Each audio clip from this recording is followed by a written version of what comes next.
I won't be able to change it, but if you can, please come up. Oh, great, no worries. I wanted to say too, and I neglected to mention it, I'm so grateful to David Hodgkins for so many things. He was gone for 2 weeks and this place like fell apart, seriously. He comes back and, you've got people signing up to do things that they've never done before, so. We found our banner holder there, David found it downstairs, so you don't know how much. We were replaced here, right? Yeah, it's because you were doing so many other things when you got here, so. That's right. Thank you, David, congratulations on what you've done for the foundation. I appreciate you so much, my friend. I want to introduce John Searby. John, I had a chance to listen to John speak at the North Mecklenburg Rotary Club a few months ago. And he did just an awesome job. As soon as it was over, I approached him and said, would you mind if I contacted you and asked you to come to our club? And he graciously agreed to do so. We published his biography in our Dilworthian, but for those of you who did not have an opportunity to read it, and even for those of you who did, you're gonna hear it again. As executive director, John is responsible for the overall leadership of Catawba Riverkeepers and serves as its primary fundraiser, visionary, and relationship developer. He brings a diverse background in coaching, athletic administration, fundraising, design, marketing, sponsorship planning, and sales management to the Catawba Riverkeepers. He leverages these experiences to build an organization that uses engagement with the water to fund protection of the water. John grew up in central Illinois, where his passion for the outdoors began while bird hunting with his grandfather. John attended Milligan College in Johnson City, Tennessee, where he was a 3-year starter and captain of the basketball team. John fell in love with the mountains of East Tennessee while earning a bachelor's degree in history and English from Milligan College and a master's degree in English from Tennessee Tech University. After college, John embarked on a 10-year basketball coaching journey at Gardner-Webb University, Tennessee Tech University, Lincoln Christian University, and Auburn University before working in athletic administration at Bradley University. Following his time in athletics, John worked in the business world for XOS Digital, Downstream Design, and Adams Outdoor Advertising. John currently resides on the South Fork River in Belmont, North Carolina, with his wife, Jessie, and 2 children, Jack, 17, and Josie, 14. During his free time, he enjoys all things outdoors: kayaking, hiking, mountain biking, trail running, camping, bird hunting, and fishing, as well as consuming as much American history as possible. John also serves the Charlotte region and Catawba Rotary River Basin as a member of the board of directors of the Carolina Raptor Center, the vice president of the Catawba Rotary Relicensing Coalition, a member of the Gaston County Travel and Tourism Board of Advisors, a member of the Farr Family YMCA Board of Advisors, and as chairman of the South Fork River Health Committee. Let's give a warm welcome and thank you to John.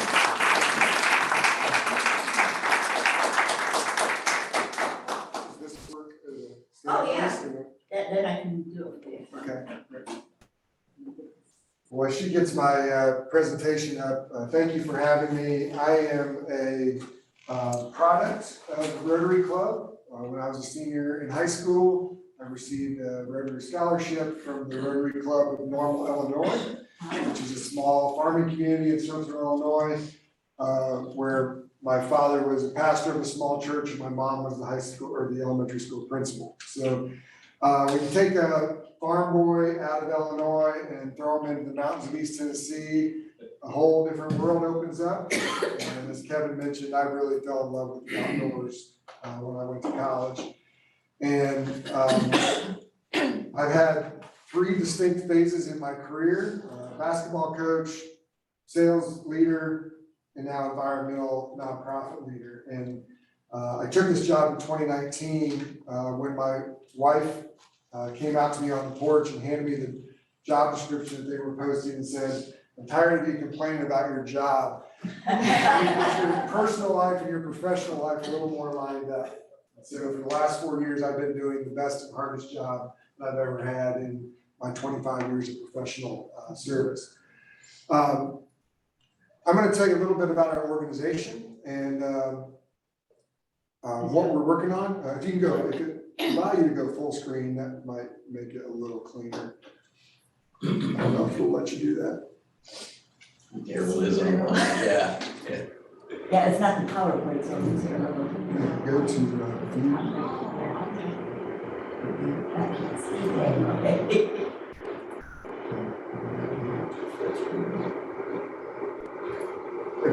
Ah, there are. You can go ahead and go to the next slide.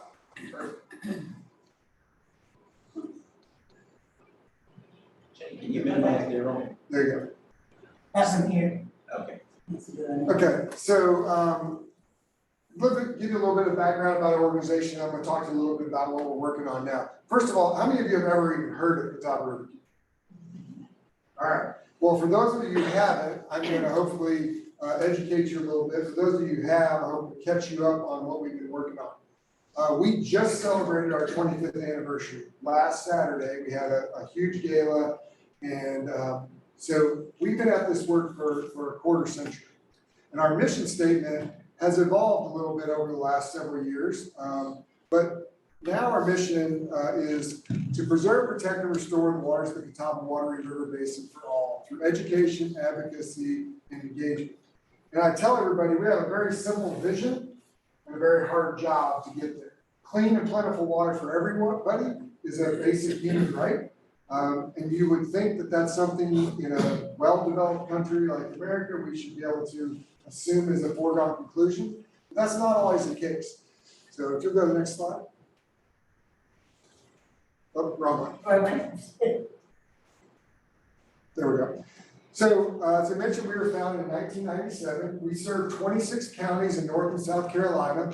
And the Catawba River is widely considered the hardest working river in America.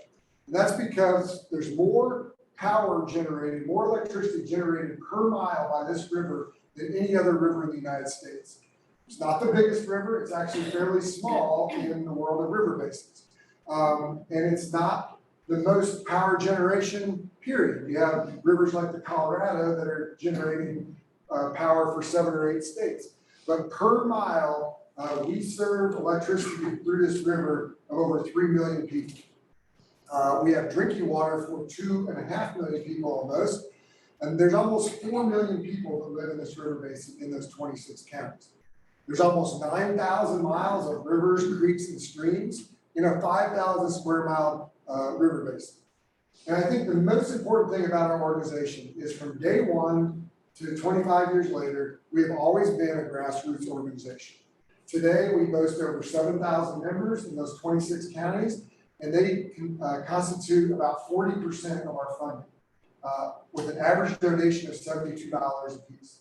So we are really working at the community level and being supported at the community level, much like Rotary clubs around the country are. But a little bit about the river basin. You can see on the map here, this shape is kind of like an upside down J. So the headwaters are very close to Black Mountain, North Carolina, right along I-40. And Lake James is the northernmost lake in the river basin, and it flows due east to Lake Hickory and then starts to turn south. It includes Lake Norman, Mount Lake, Lake Wiley, and then continues on into South Carolina all the way to the Congaree National Park, just east of Columbia. So in length, the Catawba River portion is 225 miles of linear from the headwaters to the bottom of Lake Watery. And then it changes names to the Watery River from there to the Congaree. It is unique in a lot of ways, but one of the most interesting ways is in the mountain regions where we have Linville Gorge Wilderness Area, you have protected trout streams, some very unique mountain habitats. Inside the Congaree National Park, where the Watery River comes into confluence with it, it's a swamp. There's alligators, there's all kinds of American eel, there's lots of flora and fauna in the southern part of this river basin that doesn't feel like the Piedmont of North Carolina at all. It feels like you're in the Everglades when you're down there paddling. Next slide. The way we do our work in such a big river basin is to break it up into sub-watersheds. And so we have identified 5 sub-watersheds that we do our work in. And our ultimate goal is to have a watershed manager oversee each one of these. We have 3 of those now, And then our Riverkeeper, Brandon Jones, who's our chief scientist advocate, he is the day-to-day scientist over the Central Basin, which includes most of Charlotte, Lake Wylie, Lake Norman, Mountain Island Lake. The Northern Basin, we manage out of our office in Morganton, North Carolina, and that's everything above Lake Norman. The Southern Basin is everything below Lake Wylie and includes most of Mecklenburg County. Most of Mecklenburg County, a lot of people don't know, is in the Sugar Creek drainage. The Sugar Creek dumps out below Lake Wylie. So the majority of Charlotte's stormwater runoff ends up in the Catawba below Lake Wylie and becomes a South Carolina problem as soon as it leaves. And I can tell you, they're not super excited about it. The South Fork is the largest tributary of the Catawba. It starts up near the mountains, in the mountains of South Mountain State Park. If you've never been to South Mountain State Park, I would strongly encourage you to visit. It's the most beautiful state park in this region and one of the least visited in the state of North Carolina. It is in on the border of Cleveland and Lincoln, Catawba. Right outside of Lincoln. Yeah. You get there either from Shelby or Lincolnton, depending on which direction. And then the Rotary Basin is the entire area that flows into the Rotary River below Lake Water. Next slide. So in order to work, do that work, we operate physical locations across the basin as well. I mentioned we have an office in Morganton. We share that office with the Foothills Conservancy and Lake James Environmental Association. We have 3 physical locations in Gaston County on the banks of the river there. Our headquarters is in McAdenville, that's the one on the bottom left, in an adaptive reuse project that is renovating an old mill building on the banks of the river that used to use hydroelectric power to generate mill energy and now is our home. We also have a boathouse there in McAdenville on the banks of the river where we do kayak rentals. It's also our headquarters for our volunteer programs where people come and get cleanup supplies, things like that. And then we have another space in Cramerton just downstream where we celebrate art, music, and recreation. That's a partnership with the town of Cramerton on that project. We have purchased and will soon be putting in the water a floating classroom on Lake Norman. That's a 45-foot by 15-foot pontoon boat, which is basically a floating middle school science lab. So it has a lab table down the middle with mounted microscopes. And students can go out on Lake Norman, grab a sample out of the water, put it under the microscope, and see what's living right beside them in Lake Norman and learn about how to protect water quality. We expect to put that on the water sometime this summer. And then in the southern part of the basin, we own a 5-acre piece of property on the banks of the river next to the Catawba Fish Camp on Highway 9 in Chester County. And that is our outdoor classroom where we have 2 classroom spaces. We take students from around the region out there. There's a beaver dam pond that flows just above that. We have replanted native species in partnership with the Catawba Nation to try to return our shoreline to what it looked like before white settlers arrived. It's really a beautiful place that is managed as a nature preserve. Next slide. So this is what we're working on today. The single biggest threat to water quality in the entire river basin is stormwater. So over the past 20 years, the amount of annual rainfall, the amount of rainfall we get on any given year has not changed dramatically. NOAA, the National Oceanic Association, is not predicting that over the next 20 years, our annual rainfall is going to change dramatically. What is changing is the way we're getting that rain. So we used to have very predictable, smooth lines of our rain. So we would get spring rains, we'd have more dry time in the summer, we'd get late summer rains, we'd have dry time, and we'd get winter precipitation and rains. Well, now if you look at the same chart, it does this. We'll get an 8-inch rainstorm in 24 hours, and then we won't have any rain for 3 months. And then we'll get a 6-inch rainstorm and not have any rain for a month and a half. And so the rain that gives us is different than the way our stormwater management system was built. We built it for this more even flow where we can catch rain as it's going off the parking lots or off the roads or off of a building and manage it in that way. And we get these huge rainstorms. In Charlotte, we start to see things like flooding of underpasses. We start to see greenways being flooded over. We start to see neighborhoods sometimes being flooded over. We see sewer backups because they get inundated with stormwater. So stormwater is a really challenging thing to deal with in a region growing as fast as Charlotte.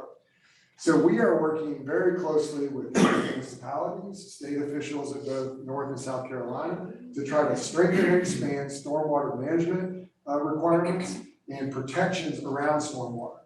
A lot of people think that the water that goes down the drain goes into some magic filter, it gets cleaned up and then goes somewhere else. It does go down the drain, but there's no magic filter. Whatever goes down the drain on the sidewalk or on the road goes straight to the creek.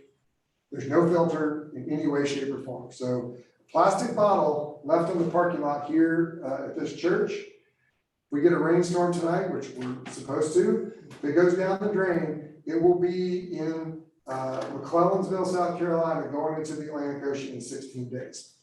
That's how long it takes water to move from Charlotte to the ocean. And without getting something that you can imagine, if a plastic bottle can move that fast, all the other stuff that's on our parking lots and streets and sidewalks and driveways, from brake dust to oil to your lawn clippings to animal waste that people don't pick up, all that stuff when it rains goes to the storm drain as well. This is the same water that we use in our drinking water reservoir. There's no backup plan for drinking water in this region. So stormwater is really, really a big challenge. And I am pleased that in North Carolina, we have a stormwater bill in front of the legislature right now that has bipartisan support that would allow municipalities to put stronger restrictions on redevelopment projects. So you get these old, Kmarts that are being redeveloped into mixed use or being redeveloped into apartments. Well, right now, they don't have to do any additional stormwater on that parking lot from the Kmart that was built in 1972. So we're trying to get municipalities to be able to say, oh, if you're gonna redevelop that parking lot, we're gonna ask you to put retention ponds. We're gonna ask you to put rain gardens, try to slow the water down and clean it before it gets to the creeks. So those are some of the biggest things we're working on in both states around stormwater. And I'll talk a little bit more about that in a minute. The other three areas of focus, permitted pollution. People always laugh at, you can have a permit to pollute. Well, the Clean Water Act was initiated in 1972, celebrated its 50th anniversary last year. And it says that pollution can be permitted to discharge into the waterways of the United States. But every 5 years, those permits need to be reviewed. And you are responsible, whether you're a municipality putting your wastewater in there, or you're an industry putting your byproduct water in, that you have to be improving your discharge, putting less pollution in every 5 years, and using the best available science to do so. Well, I don't know about you all, but before I came to work for this organization, I didn't spend much time looking at the 350 permitted pollution discharges in the Catawba River Basin. So somebody's got to, and that's what Catawba Riverkeepers does. So we have a staff member whose unenviable job is to pay attention to all 350 permits in the river basin that come up for renewal every 5 years. And he researches the best available technology for that particular industry or that particular product and comments to the state and says, yes, this person or this entity is doing the best job, and we give them a thumbs up and keep up the good work.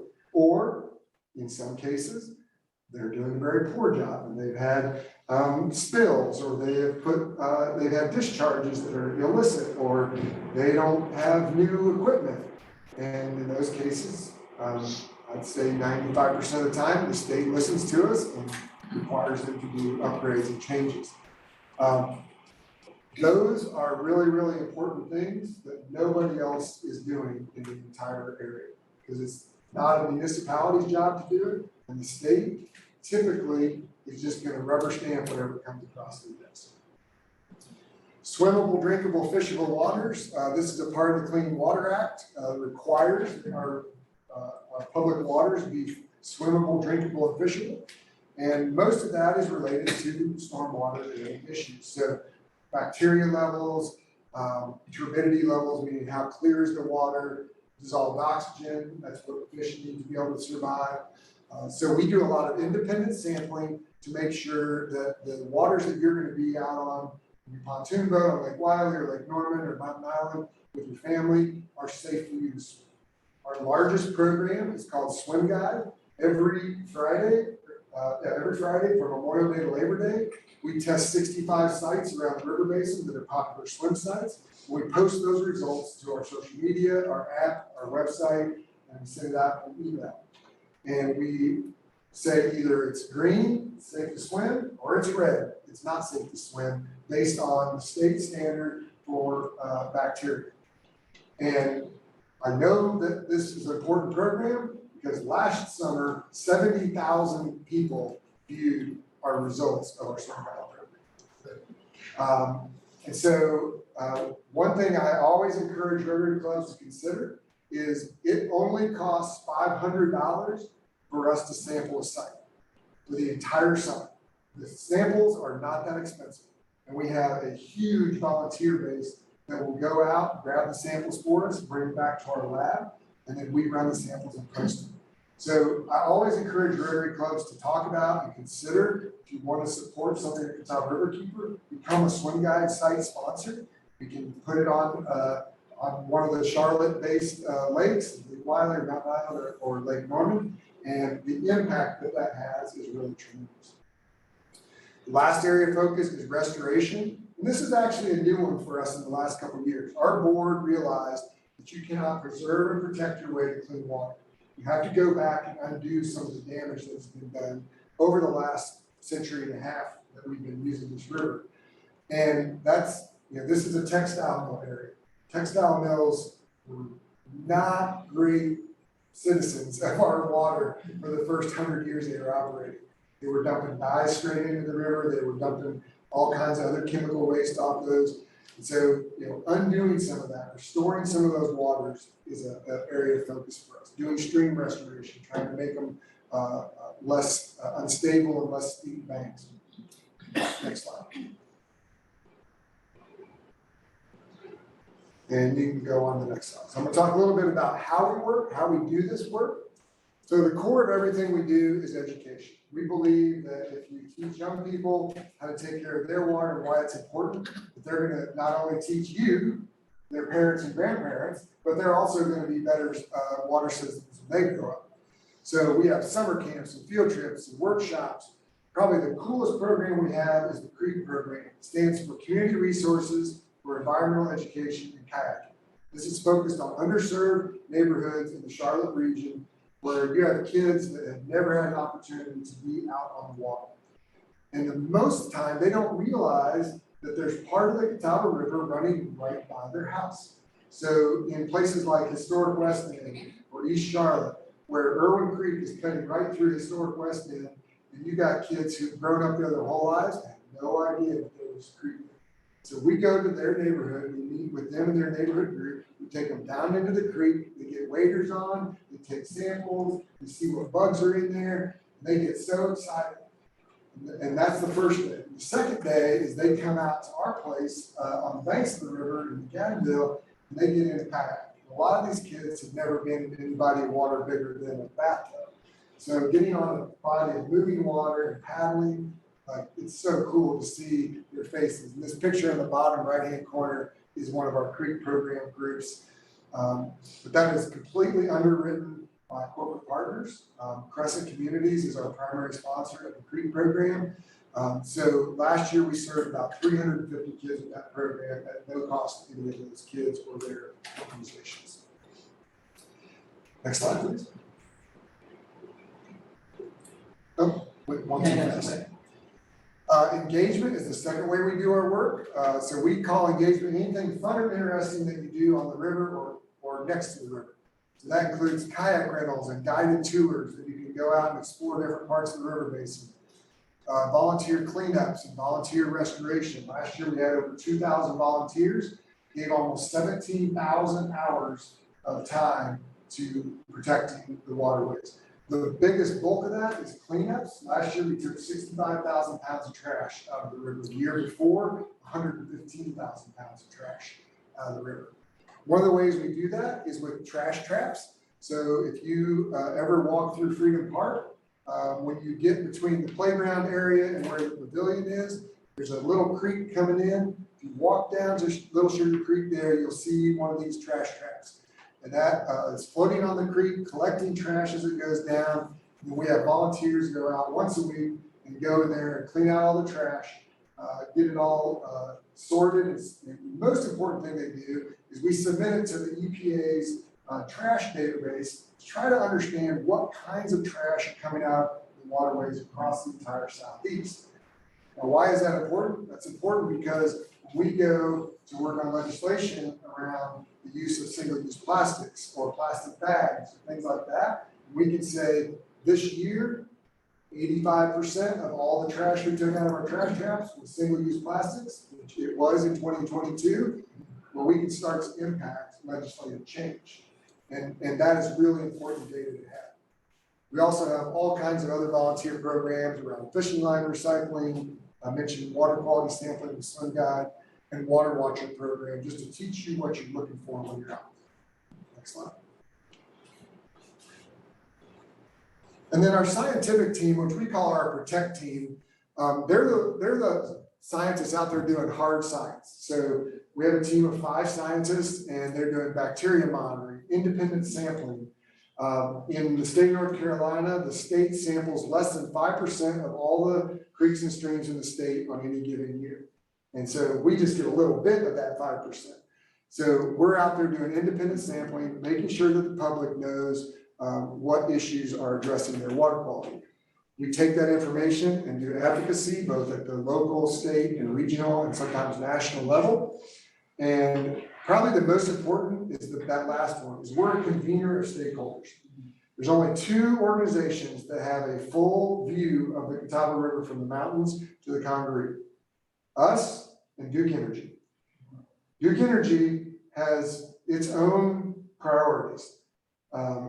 We rely on them because they have a monopoly on energy production. So we have to be good partners, but they have a different perspective about how this water should be used than you and I do, perhaps, and definitely than the majority of the folks in our organization do. So we're trying to balance that. We're trying to be your voice because these are your waters. And we're trying to balance out the power of an entity like Duke Energy and the power of municipalities like Charlotte Water and Charlotte, Rock Hill Water and all these other users, and give you a voice in water quality issues. Next slide.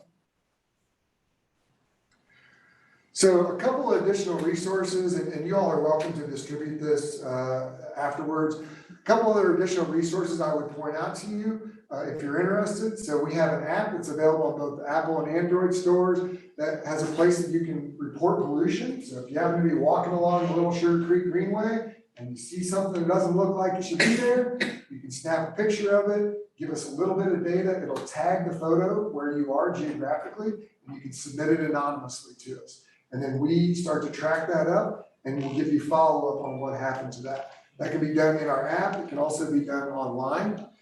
You can also access our Swim Guide program through our app. If you're a boater or a kayaker, you can get the lake levels and know where it's safe to paddle.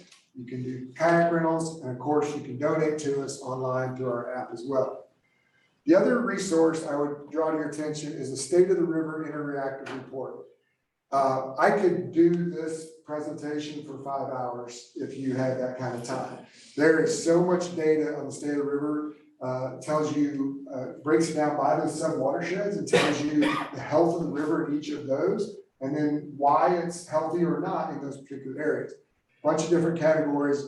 If you have time, it's a fascinating read. It's very interactive. It's in a story map online. Next slide. And then what I would leave you with is the most important thing is getting involved. So I mentioned we have 7,000 members across 26 counties in North and South Carolina. We get work done because of members. Because when I go and sit down with commissioners from Mecklenburg County, or I go and sit down with a representative who lives in Gaston County, or when I go to Raleigh and talk to senators, the number of members that we are representing, the number of voters we're representing matters. And not very many voters it takes to get an elected official's attention. So when I can walk in and say, of our 7,000 members, almost 5,000 of them live in North Carolina, all of a sudden, you know, okay, well, let's talk about that stormwater bill that you have in front of me. So becoming a member is $50 for an individual or $100 for a family. You get benefits. You can find out what those benefits are, but to be quite honest, the benefits are less important than adding your name to the roll of people who care about water quality in the region. You can volunteer, you can come see us, you can come rent a kayak. We are somewhat unique in the nonprofit world in that we operate a bar that pours only Catawba River beer. So there's 96 breweries in the Catawba River Basin. We have no shortage of options. And you can come out to McAdenville and visit the River Room and tell people there's no other place that you can drink a beer and support clean water. Because all the profits go back to supporting the river. So following us on social media, sign up for our e-newsletter, just telling other people about it are also easy ways to help. So I think that's the last slide. There might be one more. That's it. So with that, I'd be happy to take any questions. If you just want to talk basketball, I'll do that too.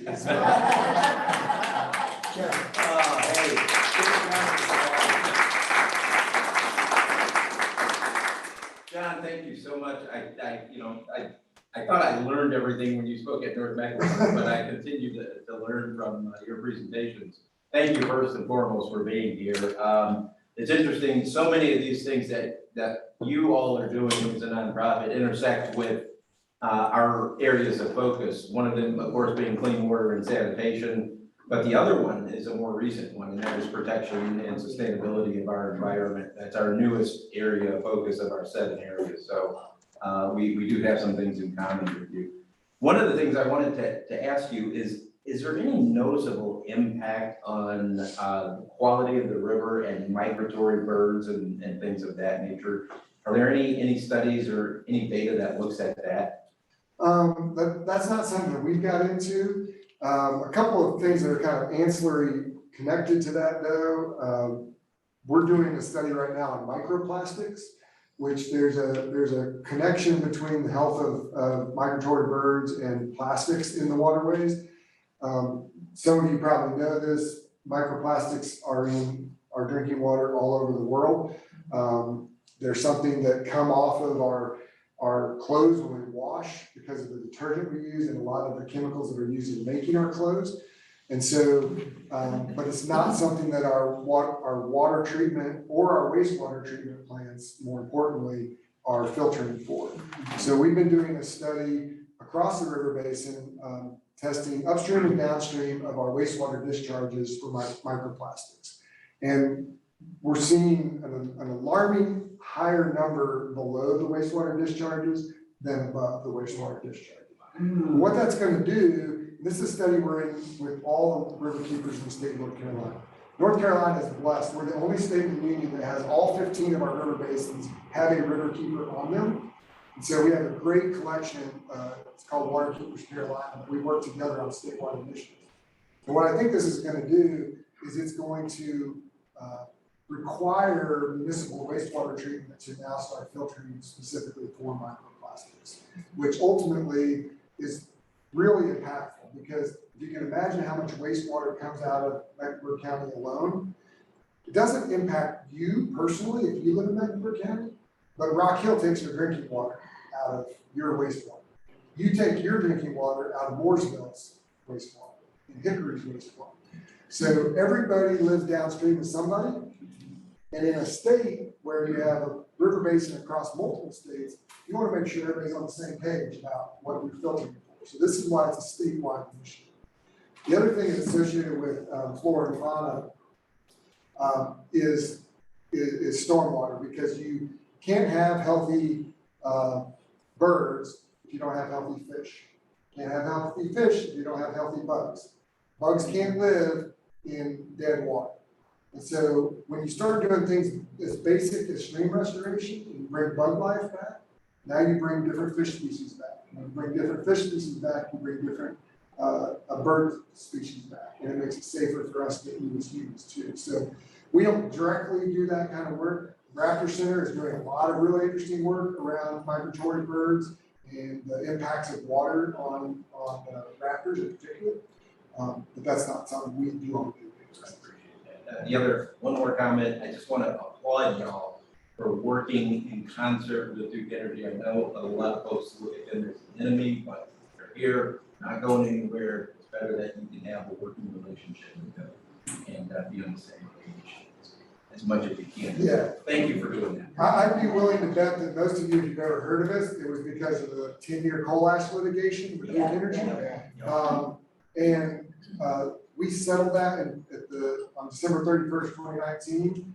I was fortunate to have my signature on that settlement. And the next week, we started having conversations with them about how can we work together instead of against each other. And I'm pleased to report that I think from the C-suite all the way down, the attitudes have changed at Duke Energy around their responsibility around their waterways, because they know it's in their best interest too, right?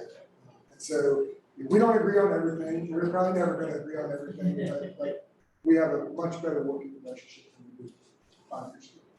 Yes, sir. Pardon the pun, but if you can clean it up, what is the most bizarre thing that has ever been recovered from the water system? Some of them you would expect, like cars, sometimes with dead bodies in them. That's more frequent than you would imagine. Last week, I was at a meeting that the York County Sheriff reported that they pulled a car up off the bottom of Lake Wiley with a dead body. The most unique thing that I've ever personally seen come out of the water, it would be 2 things. One was a almost brand new full-size refrigerator that I don't know how it got there, but it came off right north of the Whitewater Center. We did a river sweep and boat like went around this corner, like there was this brand new refrigerator sitting about half sunk in the river. And when they brought it back to the launch where the dumpster was, the boat was like this, like it was so heavy they could barely move the boat. The other thing, which my son actually is the one that found this, was a human-sized stormtrooper doll. As tall as my son, like some Star Wars fanatic had lost their stormtrooper doll, and my son is like getting through the mud and muck, and he sees the arm and starts pulling on it, and pulls it up, and it's as tall as he was almost, this full size. We have a picture, I should probably put it in my presentation. Him standing there with his arm around the stormtrooper. He kept it for a while. He's 17 now. It's not really cool to have a stormtrooper. I think he passed it down to his cousin. Does Duke Energy actually pollute the water, or are they just using it to cool? Yeah, so the coal ash lawsuit that we were in was around at coal-fired power plants. When you burn coal, you basically are left with coal waste, similar to what you'd have at the bottom of a charcoal grill on an industrial scale. And the way of storing that prior to the 1980s was to dig a big hole right next to the coal plant and just dump it all into the hole. Well, that hole was not lined, and so the rain would soak into it, turn it into a pond, and then the water would grab all the heavy metals out of that coal and take it to the groundwater. Well, all the groundwater is going to end up in our lakes. And our lakes are drinking water. The Clean Water Act has a very clear statute in it that says that you cannot have unpermitted pollution going to our bodies of water. They didn't have a permit to have coal ash waste going into our bodies of water. So that was why we sued them, and that was why we were able to win that lawsuit. They're in the process of cleaning that up. It was 116 million tons of coal ash.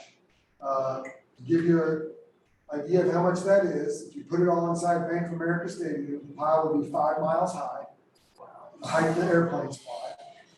And it's the largest environmental cleanup in the history of the United States by volume. It's more volume of waste than the Exxon Valdez, it's more volume of waste than the BP West. Wow. So it is, the settlement agreement ordered them to remove all that coal ash from the banks of the rivers. It is, some of it's still there, they're taking it out bit by bit and removing it to line, industrial line landfills. But that's gonna take until 2037. So the answer to your question is yes, there is still pollution that is owned by Duke Energy, but the good news is they're cleaning it up. It's just gonna take time. The actual operations of their power plants do not pollute the river. They have coal-fired power plants, nuclear power plants, and hydroelectric power plants. The big challenge for the water with those is nuclear power plants take a lot of water to cool, and they evaporate a ton of water. More water evaporates off of the 2 nuclear power plants, the one on Lake Norman, one on Lake Wiley, every day than Mecklenburg County uses in a day. So we lose more water from evaporation off of nuclear power plants than we actually use in Mecklenburg County in any given day. Is that why we're getting so much rain? Actually, nuclear, from an air quality standpoint, is very clean. Much better than coal. Because that's why we're getting a lot of rain, is all the carbon being released, not only from coal-fired power plants, but all of our tailpipes. And everything else is causing changes in those rain patterns. And hydroelectricity is the last in the chain of electrical use. So nuclear runs at like 95% all the time. They keep them all the way up. And that provides a foundation of all of our electrical grid here in the Piedmont. Coal fire is runs at about 60 to 65% all the time. And so it responds to seasonal changes. So when we go from winter to summer, they ramp up production or ramp it down based on demand. Hydro runs at about 40 to 45% all the time, and it responds to these fast changes. So on these days when it's 28 in the morning and 65 in the afternoon, and you're going from your heater running in the morning to your air conditioner running in the afternoon, that, the demand on the grid is going like this. Well, hydro unit, they can bring that online in about an hour. So all they have to do is open up another gate at Lake Norman or Lake Wiley or Mountain Island, and they start generating electricity immediately.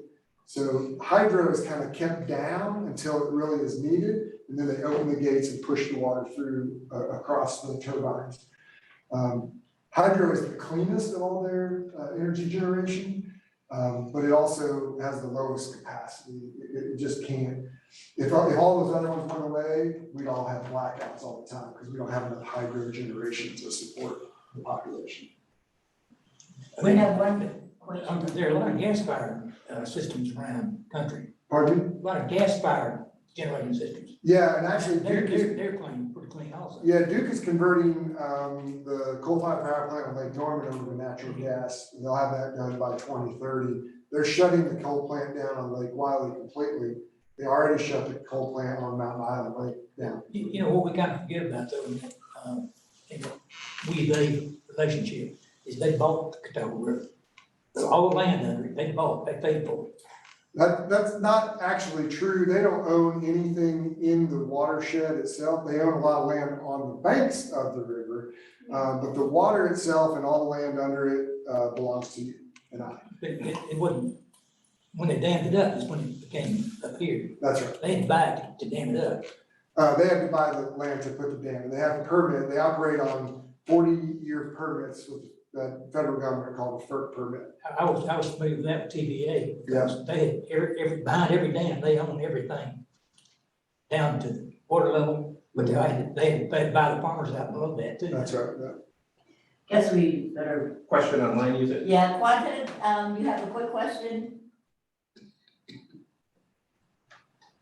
I like to make a comment and as well as ask a question. we have an economic system that is energy intensive and market driven, which is even the shareholders, and consumers contribute to the economic system. So how are we really truly going to make a change that is impactful to save the environment and to meet human needs at the same time, make everybody happy, whether it is shareholders, the corporations, and the politicians?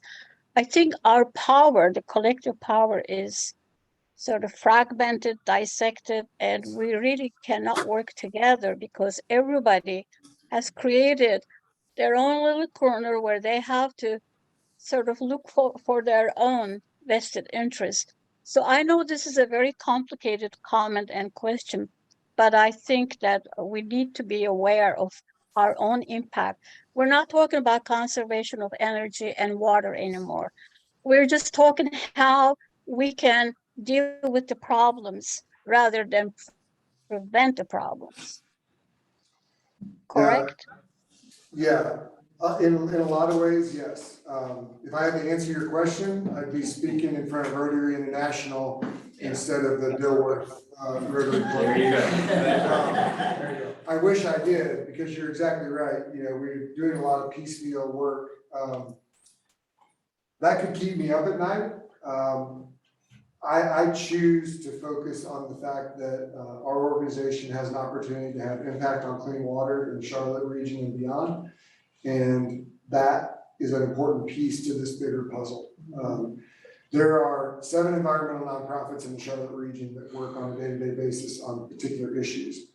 And we're getting closer and closer every day to working together as a collective on these, because she's exactly right. Our issues are not just about water or land or wildlife or sustainable land use practices. Those are all combined in one big thing.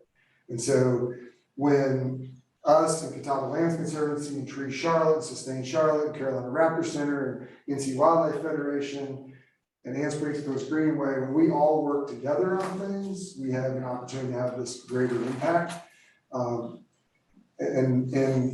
that can be hard. Collaboration is hard, right? You have to really work hard at it. But we have an opportunity in this region, I think, because we have people who actually care about conservation and really have a passion for it, both elected officials and private residents. And so, I choose to be hopeful that we're kind of moving in the right direction. If you talk to people who have been in this work for 25 years in our organization, they would say we're a lot better off than we were 25 years ago. We don't have the biggest source of pollution in the entire river basin is now being cleaned up.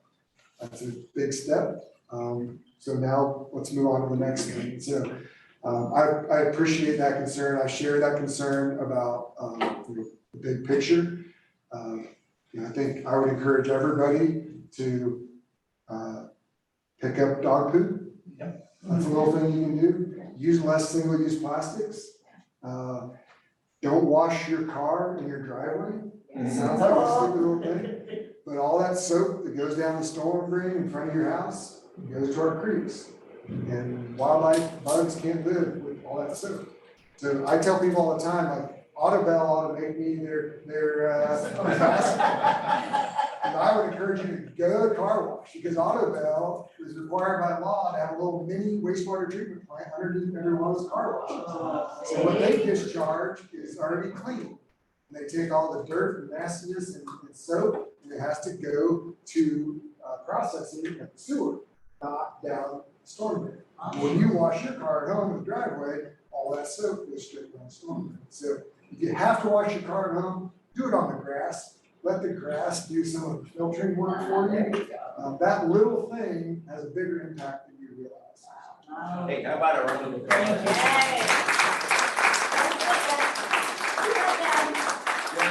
John, we're not done with you, sir. If I can, we're gonna ask you to draw the winning raffle ticket, but on behalf of our club, And in support of our newest focus area, we want to present you with this multiple use, Yes. environmentally friendly bag. That is a product of one of our Rotary. You never have to. Just don't wash it. We're also, we're gonna make a contribution to the Catawba Riverkeepers on behalf of our club. Thank you very much. Look for that. Very much appreciated. Thank you. And if This you is the drop worst anything- part of speaking to Rotary Club. Yeah. I got more enemies around here. Because I didn't pick their number. All right, that's good. Oh, there's the one. Yes, there it is. There I it didn't is. do it, it fell out naturally. 335042.